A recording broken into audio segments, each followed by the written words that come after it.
s'intéresser à une entreprise qui existe depuis 1904 dans la Loire. C'est Linder, elle est familiale, elle aussi, c'est l'entreprise qui va bien, merci. Europe 1. Jusqu'à 14h, la France bouge sur Europe 1 et tous les jours, Raphaël Duchemin. Nous découvrons une entreprise française qui va bien. Aujourd'hui, elle fabrique des voilages, des rideaux et des tissus. Et cette entreprise est toujours dans la même famille depuis 1904. Bonjour Virginie Linder. Bonjour. Merci d'être avec nous sur Europe 1. À vos côtés, il y a Elisabeth Assayag. Et puis juste en face de vous, notre coach aujourd'hui, c'est Berthilde Burel, fondatrice et présidente de Wonderbox. Vous êtes la directrice générale de Linder. C'est votre arrière-grand-père, c'est ça qui est fondateur Célestin. Célestin qui était ingénieur textile, qui arrivait de la Suisse et qui est arrivé à Lyon parce qu'il avait un ami à Lyon qui lui a dit il y a du travail en textile, parce qu'il n'y avait pas de travail en Suisse à l'époque. Et c'est là que l'histoire a commencé en 1904, où il a acheté ses premiers métiers à tisser. Et à l'époque, ils ont commencé à tisser de la soie pour les soyeux lyonnais. Alors, il ne s'installe pas à Lyon, il s'installe dans la Loire, à Viollet, c'est ça ? Viollet, voilà. C'est un petit village à 40 km de Lyon, où il y avait à l'époque beaucoup de tisseurs qui tissaient pour Lyon, quoi. L'usine va prospérer, il y a énormément de travail. Et puis après, il y a la Première Guerre mondiale qui arrive, puis la Seconde. Ça a tenu, ça a bien résisté pendant les deux guerres. Ouais, c'est vrai que le parcours n'a pas été linéaire, parce que ils ont d'abord tissé de la soie. Ils ont continué à tisser pendant la Première Guerre mondiale. L'usine ne s'est pas arrêtée parce que, comme il était suisse, il n'a pas été mobilisé. Donc, il a continué à maintenir son entreprise avec les femmes et ils ont continué à tisser.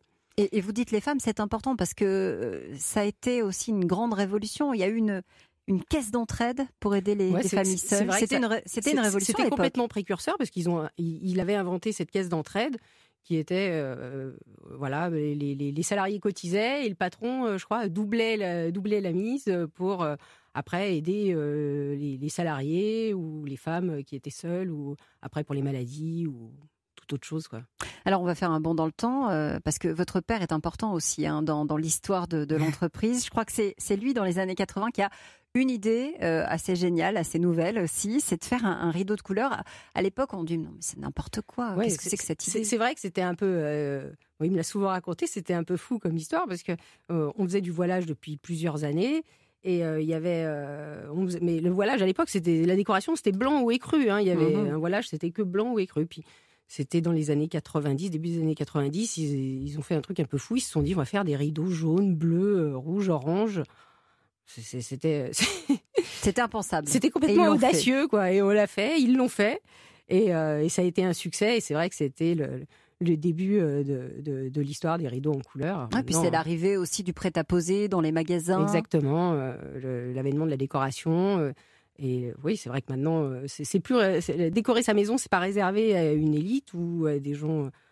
Tout le monde a envie d'avoir le bon jaune moutarde, le bon vert canard dans son salon, quoi. Vous avez combien de coloris chez vous aujourd'hui ? Oh là là, c'est énormément. On a à peu près 10 000 références. Et vous avez 6 000 clients. La plupart, ce sont des professionnels.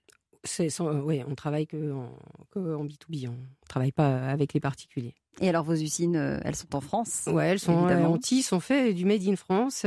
Donc, Tarare, Saint-Marcel-des-Félines. Voilà, c'est ça, en région lyonnaise. Et on a un atelier de tissage, une usine de teinture. On a aussi notre confection en propre, où on fait tout le sur-mesure. Oui, dans ces usines, vous formez aussi vous-même vos salariés ? Oui, si vous voulez, c'est de plus en plus difficile aujourd'hui de trouver des savoir-faire en tissage. Il n'y a plus d'école de tissage.